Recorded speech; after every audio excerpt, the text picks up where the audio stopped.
¿Qué pedo, raza? Nomás es que estaba leyendo. Estaba leyendo este libro. Está verguísima, cabrón. Apenas fui a Richmond, que es la ciudad donde Edgar Allan Poe vivía un rato.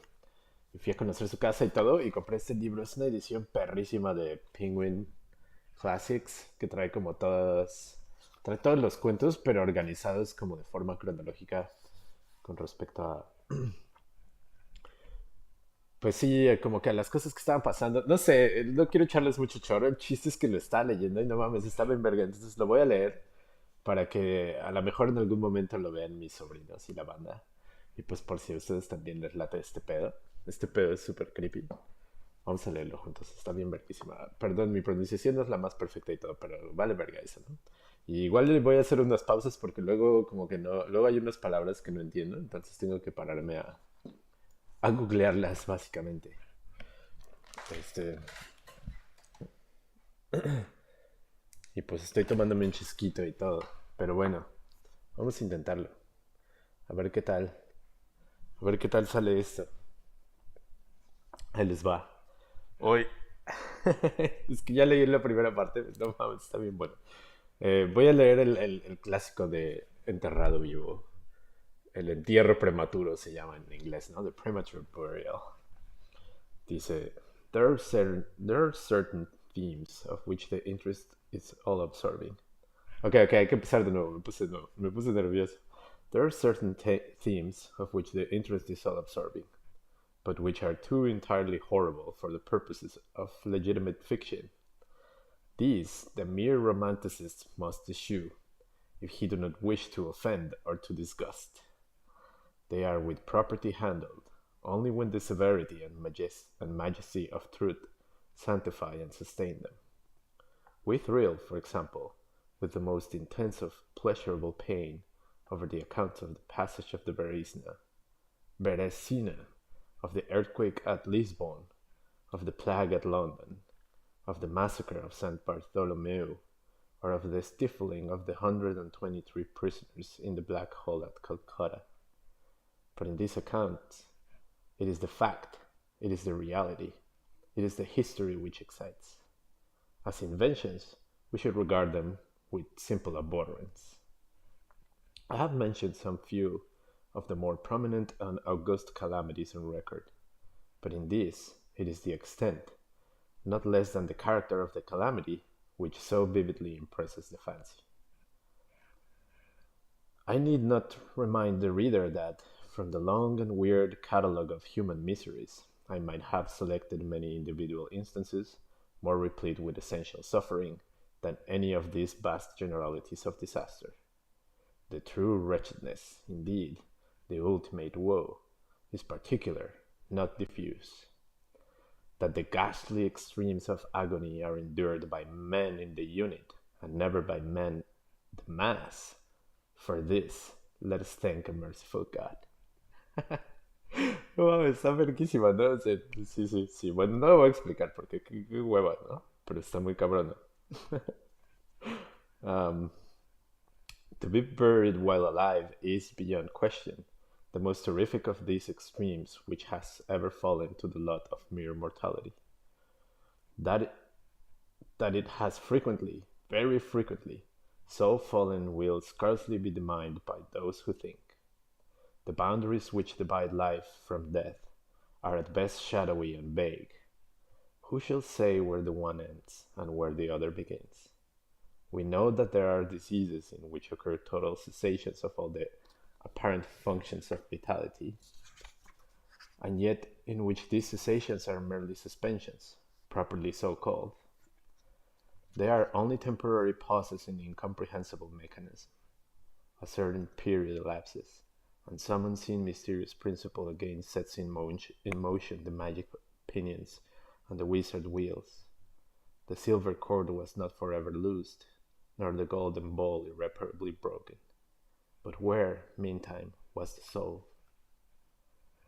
Apart, however, from the inevitable conclusion a priori that such causes must produce such effects, that the well-known occurrence of such cases of suspended animation must naturally give rise, now and then, to premature interments.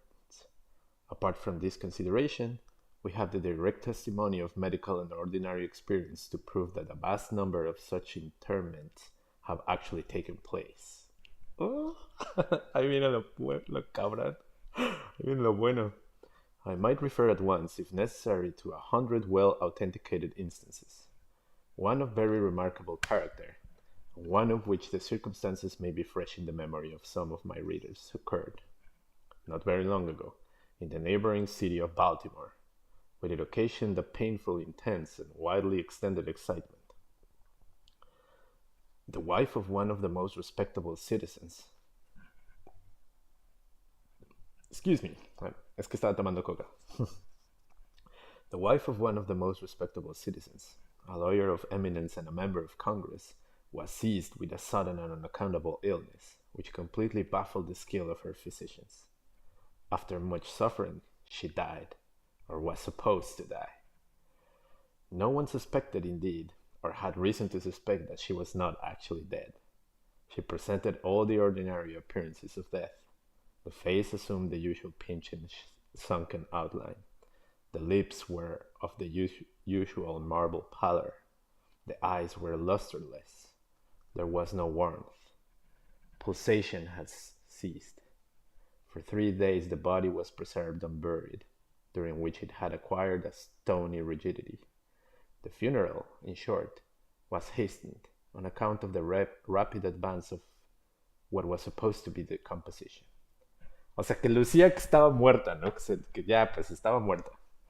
The lady was deposited in her family vault, which, for 3 subsequent years, was undisturbed. At the expiration of this term, it was opened for the reception of a sarcophagus. But, alas, how fearful a shock awaited the husband, who personally threw open the door. As its portals swung outwardly back, some white apparelled object fell rattling within his arms. It was the skeleton of his wife, in her yet unmouldered shroud. Se abren las puertas y se le viene encima el esqueleto, ¿no?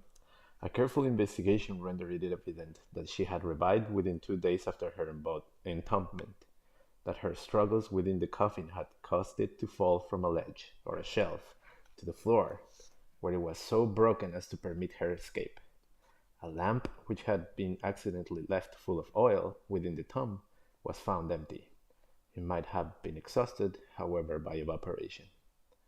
On the uppermost of the steps which led down into the dread chamber was a large fragment of the coffin, with which it seemed that she had endeavored to arrest attention by striking the iron door.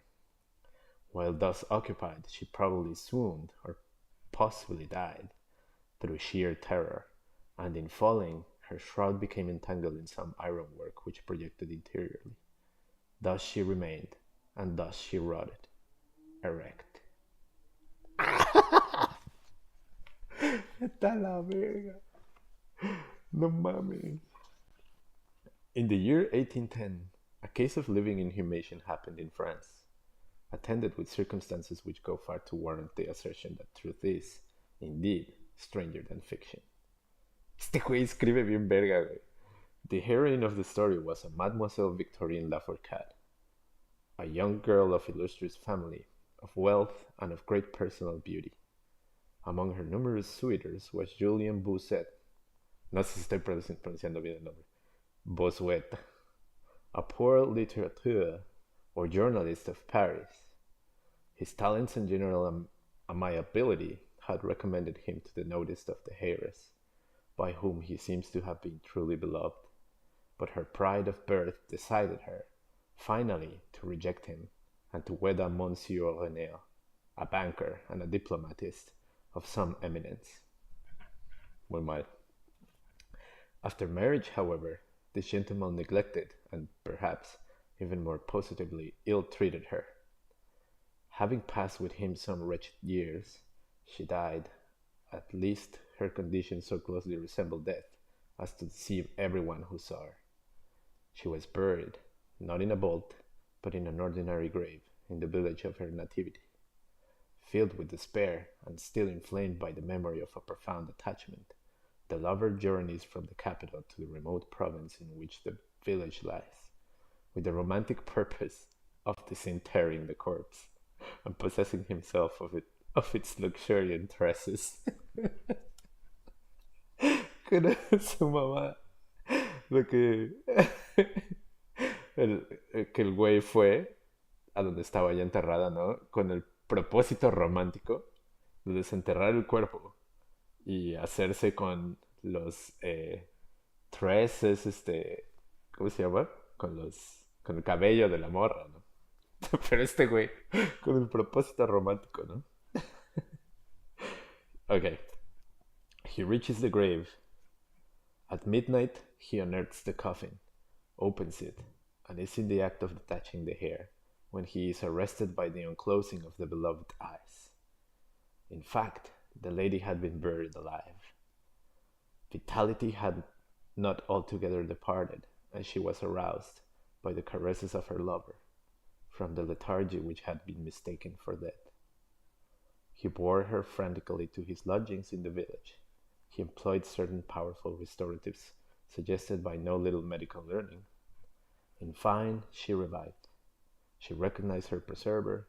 She remained with him until, by slow degrees, she fully recovered her original health. Her woman's heart was not adamant, and this last lesson of love sufficed to soften it. She bestowed it upon Bossuet. She returned no more to her husband, but concealing from him her resurrection, fled with her lover to America. 20 years afterwards, the two returned to France, in the persuasion that time had so greatly altered the lady's appearance that her friends would be unable to recognize her.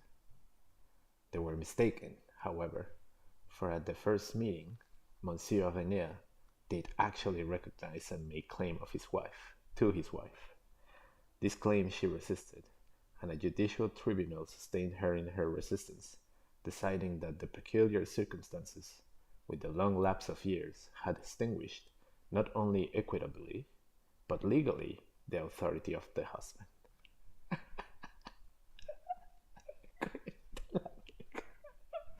Es que, güey, no mames, vas y de repente topas que tu esposa no está muerta, güey. Pero la enterraste, ¿no? Está muy cabrón este pedo. The Chirurgical Journal of Leipzig, a periodical of high authority and merit, which some American bookseller would well to translate and republish, records in a late number a very distressing event of the character in question. Ese es otro cuento, ¿no? Es que aparte esto es, o sea, no estoy entendiendo si entiendo bien, o sea, lo que hizo Poe fue que recolectó como varios eventos que son reales, pues, ¿no? O que fueron reales. An officer of the artillery, a man of gigantic stature and of robust health, being thrown from an unmanageable horse, received a very severe contusion upon the head, which rendered him insensible at once. The skull was slightly fractured, but no immediate danger was apprehended. Trepanning was accomplished successfully. He was bled, and many other of the ordinary means of relief were adopted. Gradually, however, he fell into a more and more hopeless state of stupor, and finally it was thought that he died. ¿Cómo era normal eso, no? Que te hacían un puto hoyo en la cabeza para cuando te pasaba algo, hoyo en la cabeza. The weather was warm, and he was buried, with indecent haste, in one of the public cemeteries. His funeral took place on Thursday. On the Sunday following, the grounds of the cemetery were, as usual, much thronged with visitors, and, about noon, an intense excitement was created by the declaration of a peasant that while sitting upon the grave of the officer, he had distinctly felt a commotion of the earth, as if occasioned by some one struggling beneath. At first little attention was paid to the man's asseveration, but his evident terror, and the dogged obstinacy with which he persisted in his story, had at length their natural effect upon the crowd. Spades were hurriedly procured, and the grave, which was shamefully shallow, was in a few minutes so far thrown open that the head of its occupant appeared. He was then seemingly dead, but he sat nearly erect with his coffin, the lid of which, in his furious struggles, he had partially uplifted. He was forthwith conveyed to the nearest hospital, and there pronounced to be still living, although in an in an asphyctic condition. After some hours he revived, recognized individuals of his acquaintance, and, in broken sentences, spoke of his agonies in the grave. From what he related, it was clear that he must have been conscious of life for more than an hour, while inhumed, before lapsing into insensibility. No mames, estuvo vivo una hora. The grave was carelessly and loosely filled with an exceedingly porous soil, and thus some air was necessarily admitted. He heard the footsteps of the crowd overhead, and endeavored to make himself heard in turn. Puta, estoy leyendo la verga. It was the tumult within the grounds of the cemetery, he said, which appeared to awaken him from a deep sleep. But no sooner was he awake than he became fully aware of the awful horrors of his position. This patient, it is recorded, was doing well, and seemed to be in a fair way of ultimate recovery, but fell a victim to the quackeries of medical experiment. The galvanic battery was applied, and he suddenly expired in one of those ecstatic paroxysms which, occasionally, it superinduces.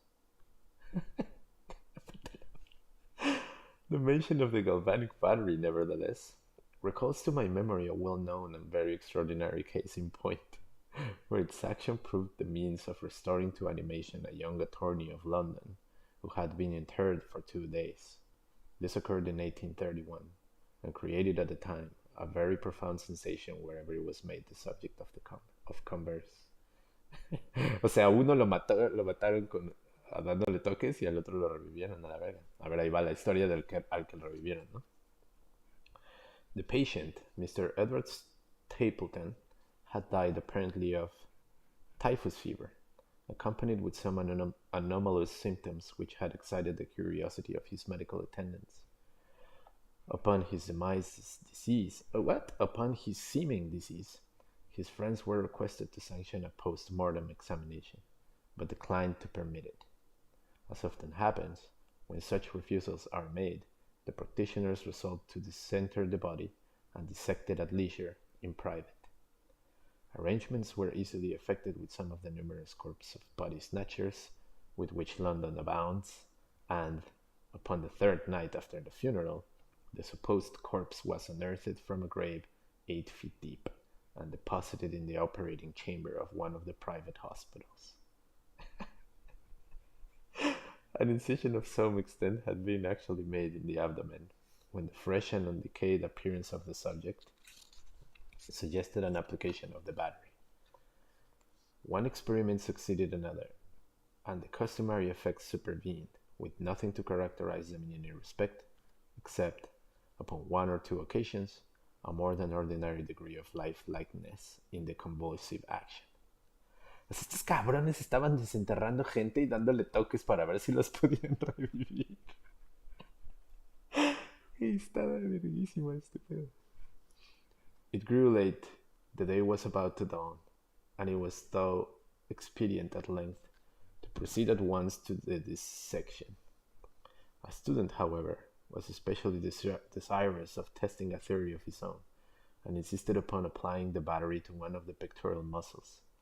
A rough gash was made, and a wire hastily brought into contact, when the patient, with a hurried but quite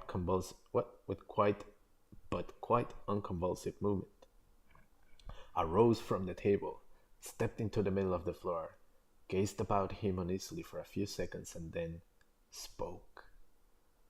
What he said was unintelligible, but words were uttered. The syllabification was distinct. Having spoken, he fell heavily to the floor. For some moments all were paralyzed with awe, but the urgency of the case soon restored them their presence of mind. It was seen that Mr. Stapleton was alive, although in a swoon. Upon exhibition of ether, he revived and was rapidly restored to health and to the society of his friends, from whom, however, all knowledge of his resuscitation was withheld, until a relapse was no longer to be apprehended. Their wonder, their rapturous astonishment, may be conceived. Lo revivieron a la verga. The most thrilling peculiarity of this incident, nevertheless, is involved in what Mr. S himself asserts. He declares that at no period was he altogether insensible, that dully and confusedly he was aware of everything which happened to him, from the moment in which he was pronounced dead by his physicians to that in which he fell swooning to the floor of the hospital. "I am alive," were the uncomprehended words which, upon recognizing the locality of the dissecting room, he had endeavored, in his extremity, to utter. It were an easy matter to multiply such histories as these, but I forbear, for, indeed, we have no need of such to establish the fact that premature interments occur. When we reflect how very rarely, from the nature of the case, we have it in our power to detect them, we must admit that they may frequently occur without our cognizance. Verga, sí es cierto, ¿no? Es lo más cabrón de todo. Que por unos cuantos que se saben, imagínense todos los casos que no se saben de la gente que pues, los enterraron vivos, ¿no? Scarcely, in truth, it is a graveyard ever encroached upon, for any purpose to any great extent, that skeletons are not found in posters which suggest the more fearful of suspicions. Fearful indeed the suspicion, but more fearful the doom. It may be asserted, without hesitation, that no event is so terribly well adapted to inspire the supremeness of bodily and of mental distress as is burial before death. The unendurable oppression of the lungs, the stifling fumes of the damp earth, the clinging to the death garments, the rigid embrace of the narrow house, the blackness of the absolute night, the silence like a sea that overwhelms, the unseen but palpable presence of the conqueror worm. These things, with thoughts of the air and grass above, with memory of dear friends who would fly to save us if but informed of our fate, and with consciousness that of this fate they can never be informed, that our hopeless portion is that of the really dead. These considerations, I say, carry into the heart, which still palpitates, a degree of appalling and intolerable horror from which the most daring imagination must recoil. We know of nothing so agonizing upon earth. We can dream of nothing half so hideous in the realms of the nethermost hell, and thus all narratives upon this topic have an interest profound, an interest nevertheless which, through the sacred awe of the topic itself, very properly and very peculiarly depends upon our conviction of the truth of the matter narrated. What I have now to tell is of my own actual knowledge, of my own positive and personal experience.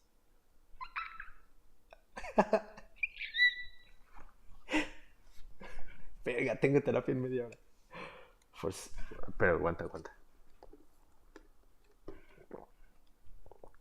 Ah, no mames. Ese último pedacito, verga, cabrón. Wow. ¿Cómo describe así todas las sensaciones de estar enterrado vivo, ¿no? Ahí va como su experiencia personal de este güey, ¿no? For several years I had been subject to attacks of the singular disorder which physicians have agreed to term catalepsy, in default of a more definitive title. Although both the immediate and the predisposing causes, and even the actual diagnosis of this disease, are still mysterious, its obvious and apparent character is sufficiently well understood. Its variations seem to be chiefly of degree. Sometimes the patient lies for a day only, or even for a shorter period, in a species of exaggerated lethargy. He is senseless and externally motionless, but the pulsation of the heart is still faintly perceptible. Some traces of warmth remain, a slight color lingers within the center of the cheek, and, upon application of a mirror to the lips, we can detect a torpid, unequal, and vacillating action of the lungs. Then again, the duration of the trance is for weeks, even for months, while the closest scrutiny and the most rigorous medical tests fail to establish any material distinction between the state of the sufferer and what we conceive of absolute death. Very usually, he is saved from premature interment solely by the knowledge of his friends that he has been previously subject to catalepsy, by the consequent suspicion excited, and above all, by the non-appearance of decay. The advances, the advances of the malady are, luckily, gradual. The first manifestations, although marked, are unequivocal. Puta verga, estoy leyendo de la verga. The fits grow successively more and more distinctive, and endure each for a longer term than the preceding. In this lies the principal security from inhumation. The unfortunate, whose first attack should be of the extreme character which is occasionally seen, would almost inevitably be consigned alive to the tomb. My own case differed in no important particular from those mentioned in medical books. Sometimes, without any apparent cause, I sank, little by little, into a condition of syncope, or half swoon, and in this condition, without pain, without ability to stir, or strictly speaking, to think, but with a dull, lethargic consciousness of life and of the presence of those who surrounded my bed, I remained until the crisis of the disease restored me, suddenly, to a perfect sensation. At other times, I was quickly and impetuously smitten. I grew sick and numb and chilly and dizzy, and so fell prostrate at once. Then for weeks all was void, and black, and silent, and nothing became the universe. Total annihilation could be no more. From these later attacks I awoke, however, with a gradation slow in proportion to the suddenness of the seizure, just as the day dawns to the friendless and houseless beggar who roams the streets throughout the long desolate winter night.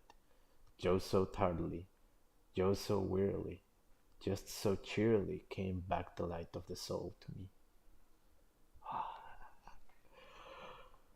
No mames, yo no sabía que este güey tenía catalepsia.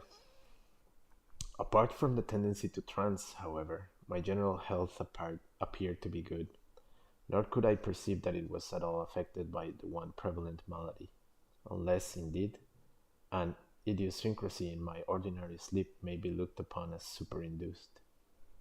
Upon awaking from slumber, I could never again, at once, thorough possession of my senses, and always remained for many minutes in much bewilderment and perplexity, the mental faculties in general, but the memory in special, being in a condition of absolute abeyance. ¿Qué es abeyance, güey? Valgo verga. Abeyance. Abeyance, a state of temporary disuse or suspension. Of course. In all that I endured there was no physical suffering, but of moral distress and infinitude. My fancy grew charnel. I talked of worms, of tombs and epitaphs. I was lost in reveries of death, and the idea of premature burial held continual possession of my brain. The ghastly danger to which I was subjected haunted me day and night. In the former, the torture of meditation was excessive; in the latter, supreme. When the grim darkness overspread the earth, then, with every horror of thought, I shook as the quivering plums upon the hairs. When nature could endure wakefulness no longer, it was with a struggle that I consented to sleep, for I shuddered to reflect that, upon awaking, I might find myself the tenant of a grave. And when finally I sank into slumber, it was only to rush at once into a world of phantasms, above which, with vast sable, overshadowing wings, hovered, predominant, the one sepulchral idea. From the innumerable images of gloom which thus oppressed me in dreams, I selected for record but a solitary vision. Methought I was immersed in a cataleptic trance of more than usual duration and profundity, Suddenly there came an icy hand upon my forehead, and an impatient, gibbering voice whispered the word, "Arise!" within my ear. I sat erect. The darkness was total. I could not see the figure of him who had aroused me. I could call to mind neither the period at which I had fallen into the trance, nor the locality in which I then lay. While I remained motionless and busied in endeavors to collect my thoughts, the cold hand grasped me fiercely by the wrist, shaking it petulantly, while the gibbering voice said again, "Arise! Did I not bid thee arise?" "And who," I demanded, "art thou?"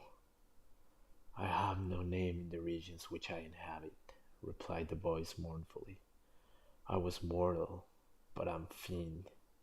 I was merciless, but am pitiful. Thou dost feel that I shudder. My teeth chatter as I speak, yet it is not with the chilliness of the night without end.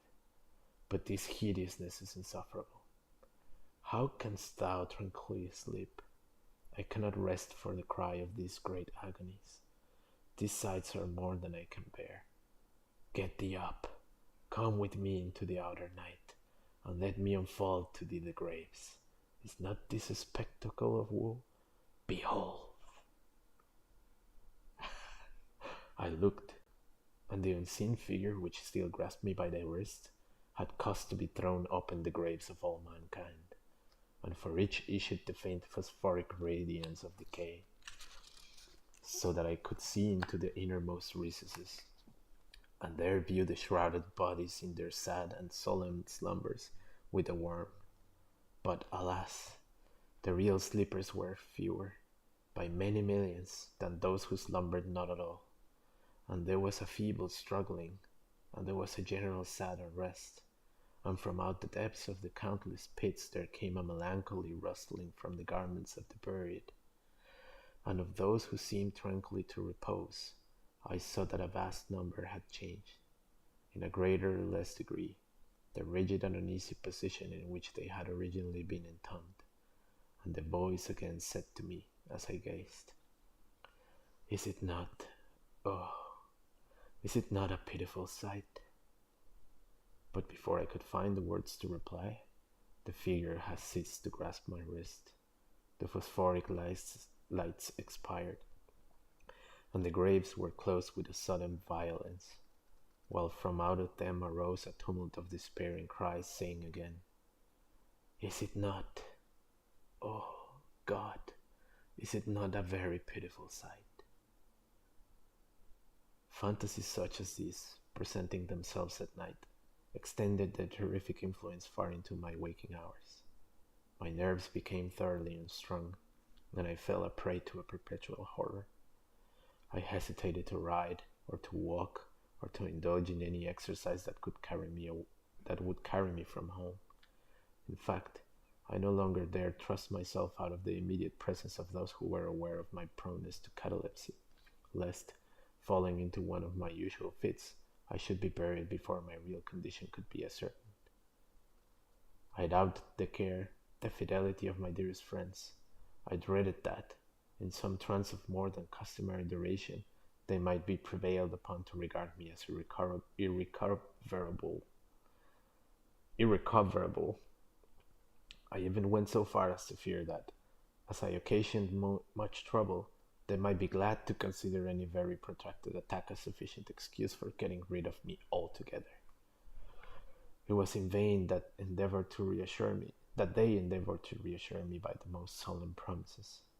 I exacted the most sacred oaths that under no circumstances they would bury me until the composition had so materially advanced as to render further preservation impossible. And even then, my mortal terrors would listen to no reason, would accept no consolation. I entered into a series of elaborate precautions. Among other things, I had the family vault so remodeled as to admit of being readily opened from within. The slightest pressure upon a long lever that extended far into the tomb would cause the iron portal to fly back. There were arrangements also for the free admission of air and light, and convenient receptacles for food and water within the immediate reach of the coffin intended for my reception.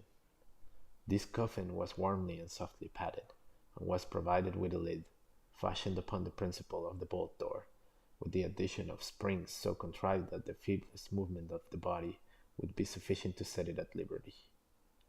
Besides all this, there was suspended from the roof of the tomb a large bell, the rope of which it was designed should extend throughout the hole in the coffin, and so be fastened to one of the hands of the corpse.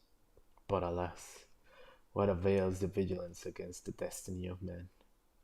Not even this well-contrived security sufficed to save from the uttermost agonies of living inhumation a wretch to these agonies foredoomed.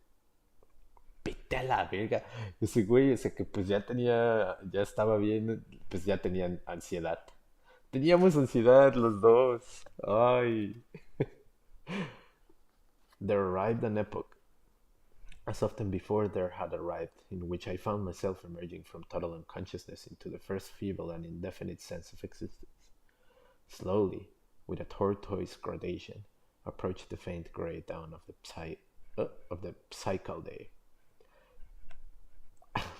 A torpid uneasiness, an apathetic endurance of dull pain.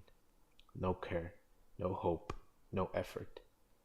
Then, after a long interval, a ringing in the ears. Then, after a lapse still longer, a pricking of tingling sensation in the extremities. Then, a seemingly eternal period of pleasurable quiescence, during which the awakening feelings are struggling into thought. Then, a brief resinking into non-entity. Then a sudden recovery. At length the slight quivering of an eyelid, and immediately thereupon an electric shock of a terror, deadly and indefinite, which sends the blood in turns from the temples to the heart. And now the first positive effort to think, and now the first endeavor to remember, and now a partial and an evanescent success, and now the memory has so far regained its dominion that, in some measure, I am cognizant of my state. I feel that I am not awaking from ordinary sleep.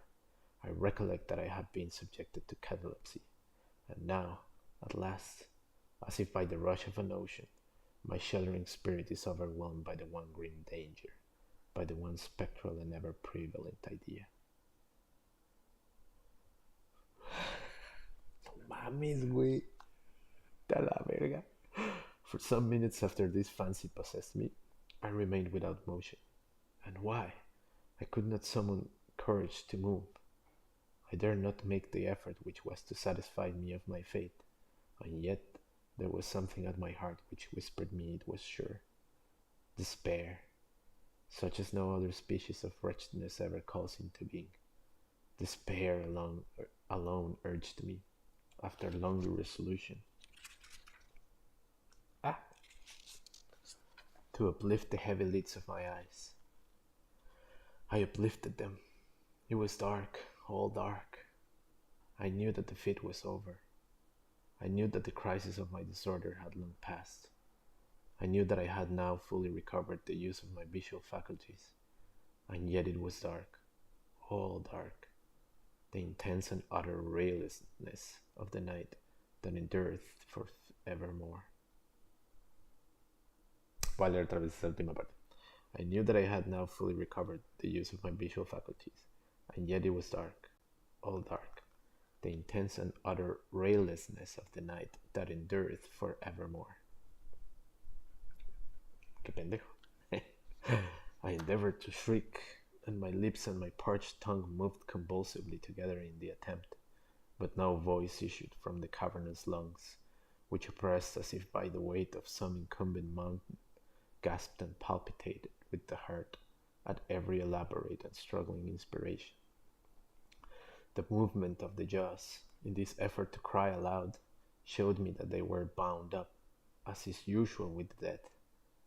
I felt, too, that I lay upon some hard substance, and by something similar my sides were also closely compressed. So far, I had not ventured to stir any of my limbs, but now I violently threw up my arms, which had been lying at length, with the wrist crossed.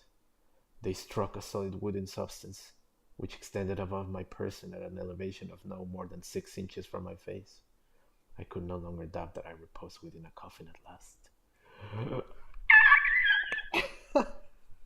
And now, amid all my infinite miseries, came sweetly the cherub hope, for I thought of my precautions.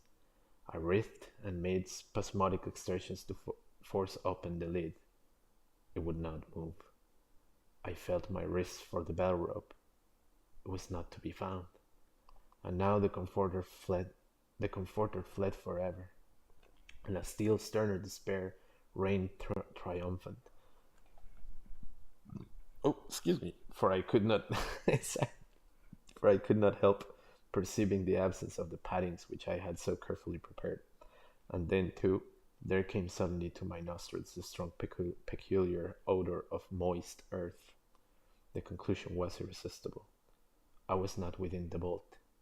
I had fallen into a trance while absent from home, while among strangers, when or how I could not remember, and it was they who had buried me as a dog, nailed up in some common coffin, and thrust deep, deep and forever into some ordinary and nameless grave. As this awful conviction forced itself, thus, into the innermost chambers of my soul, I once again struggled to cry aloud, and in this second endeavor I succeeded. A long, wild, and continuous shriek or yell of agony resounded through the realms of the subterranean night. "Hello! Hello there!" said a gruff voice in reply. "What the devil's matter now?" said a second. "Get out of that," said a third. "What do you mean by yelling in that air kind of style like a cattymount?" said a fourth. And hereupon I was seized and shaken without ceremony for several minutes by a junto of very rough-looking individuals. They did not arouse me from my slumber, for I was wide awake when I screamed, but they restored me to the full possession of my memory. This adventure occurred near Richmond, Virginia. Ah, mira. This adventure occurred near Richmond in Virginia, accompanied by a friend. I had proceeded upon a gunning expedition some miles down the banks of James River. Night approached, and we were overtaken by a storm. The cabin of a small sloop lying at anchor in the stream, and laden with garden mold, afforded us the only available shelter. We made the best of it, and passed the night on board. I slept in one of the only two berths in the vessel, and the berths of a sloop of 60 or 7 tons need scarcely be described. Puta, yo no tengo ni idea de lo que está hablando, pero bueno. That which I occupied had no bedding of any kind. Its extreme width was 18 inches. The distance of its bottom from the deck overhead was precisely the same. I found it a matter of exceeding difficulty to squeeze myself in. Nevertheless, I slept soundly, and the whole of my vision, for it was no dream, and no nightmare, arose naturally from the circumstances of my position, from my ordinary bias of thought, and from the difficulty to which I have alluded, of collecting any senses, and especially of regaining my memory, for a long time after awaking from slumber. The men who shook me were the crew of the sloop, and some laborers engaged to unload it. From the load itself came the earthly smell. The bandage about the jaws was a silk handkerchief in which I had bound up my head, in default of my customary nightcap. Este pendejo, güey.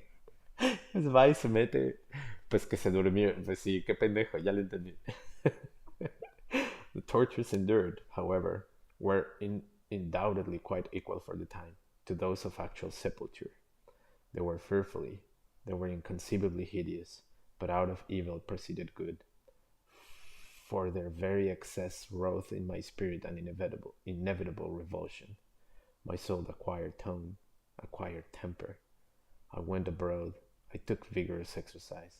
I breathed the free air of heaven. I thought upon other subjects than death. I discarded my medical books. Bouchon. I burned. I read no Night's Thoughts. No fustian about churchyards. No bugaboo tales such as this. In short, I became a new man, and lived a man's life. From that memorable night, I dismissed forever my charnel apprehensions, and with them vanished the cataleptic disorder, of which perhaps they had been less than the consequence than the cause. They had been less the consequence than the cause. Oh, okay. There are moments when, even to the sober eye of reason, the world of our sad humanity may assume the semblance of a hell. But the imagination of man is no Carthage, to explore with impunity its every cavern. Alas, the grim legion of sepulchral terrors cannot be regarded as altogether fanciful, but like the demons in whose company Afrasiab made his voyage down the Oxus, they must sleep, or they will devour us. They must be suffered to slumber, or we perish. ¡A la verga! Güey, qué bueno estuvo, ¿no? No mames. Yo no tenía idea que, digo, pues sabía que, por otras referencias, ¿no? Sabía que este cabrón tenía como que también ese miedo de que lo enterraran vivo y de que había escrito como... O sea, de que había... Es que recuerdo haber leído esta mamada hace como 20.000 años y lo leí en español. Y puta, pues no me acuerdo. Ahorita que lo releí no me acuerdo de nada de esto. Pero... Qué cabrón, ¿no? O sea, tenía catalepsia. ¿Sí se dice catalepsia? A ver. Catalepsia. Ajá, sí, tenía catalepsia, una condición nerviosa caracterizada por rigidez muscular y postura fija, a pesar del estímulo externo, así como menos sensibilidad al dolor. No mames, pobrecito este cabrón, pues con razón estaba todo pinche mal viajado, güey. No mames, está muy cabrón. O sea, tenía catalepsia. Eh, Es que fíjate que yo me conecto, bueno, no sé, será que, no sé si así somos todos o qué pedo, pero yo me conecto muy cabrón con este cabrón. Fui a visitar su casa en Richmond, Virginia, precisamente, y pues empecé a leer su historia y todo, porque yo no había topado así como su historia, como biográfica, pues, ¿no? Y en cuanto empecé a ver cosas, dije, verga, no mames, me estoy identificando muy cabrón con este güey, porque, pues, en el ámbito de la salud mental, ¿no? De que estaba bien mal viajoso su desmadre y de que siempre estaba pensando en esas cosas. Y justo es eso, ¿no? Que se la pasaba leyendo de eso y pues le dio como un desorden de ansiedad de que pensaba que lo iban a enterrar vivo, al borde de que construyó así como que su cripta y su sarcófago y todo así específico para que no lo enterraran vivo. Y fue por esta última parte, ¿no? Que se va con sus cuates, está como en un barco, no sé qué sea, un sloop, sí, ¿no? Este... Ay, es que vi esa palabra, pero no me quise... Sloop. No me quise detener a buscarla en ese momento, pero... Porque dije, ha de ser algo como de un barco. Ajá. A sloop is a sailboat with a single mast, typically having only one. Ajá, es un barco de vela de un solo mástil. Ajá, y entonces se va con sus cuates a cotorrear y todo, se mete al barco de vela, se duerme, se queda jetón y como cuando le daban sus ataques se le tardaba mucho en regresar en la memoria, pues despierta y el pobre cabrón piensa que ya lo enterraron vivo. Y con eso se le quita, güey, no mames, qué loco. Es que no mames, cada cuento que he leído, porque hace poquito releí también, ya me tengo que ir, hace poquito releí bueno, releí un par, releí a Message Found in a Bottle. Eh, a ver, aquí está. Yo creo que en otro de los lives voy a releer otro de mis favoritos para la posteridad. Releí a Message Found in a Bottle, que está chido. A Descent into the Maelstrom, que yo no lo había topado creo que nunca y me encantó, está padrísimo. Está bien loco, está bien pacheco. Pero como que está en otro pedo. The Mask of the Red Death, que me dio como igual. Y The Pit and the Pendulum, que creo que es uno de mis favoritos de todos los tiempos. Digo, tampoco es que haya leído tantos de él, la verdad. Porque ahora voy viendo que son un verguero. Pero yo creo que en otro live voy a leer The Pit and the Pendulum. otra vez, porque no mames, cabrón, es que ese cuento está... Y aparte a mí me hace pensar mucho como en, en la vida. Es que la vida es así, ¿no? Bueno, o sea, no sé. Supongo que, bueno, como que si nos ponemos metas, siempre juzgamos la vida con respecto a lo que estemos experimentando en ese momento, ¿no? Como seres humanos, tendemos a juzgar la vida de manera como muy local en el tiempo. Y, y en este momento, yo siento que la vida es así como la fosa y el péndulo. Así que está el güey así y como que se está acercando el péndulo y poco a poco se acerca más y más y más. Y tú y uno como ser humano pasa por todas esas emociones que pasa el güey, de que pues se le está acercando su momento final, ¿no?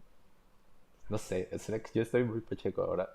Ahora mismo también la verdad es que sí, mi mente está como en otro pedo, pero siento que sí es así un poco. O sea, si, incluso si trato de pensar así de manera objetiva, con todas mis fuerzas, se siente un poco que la vida es así.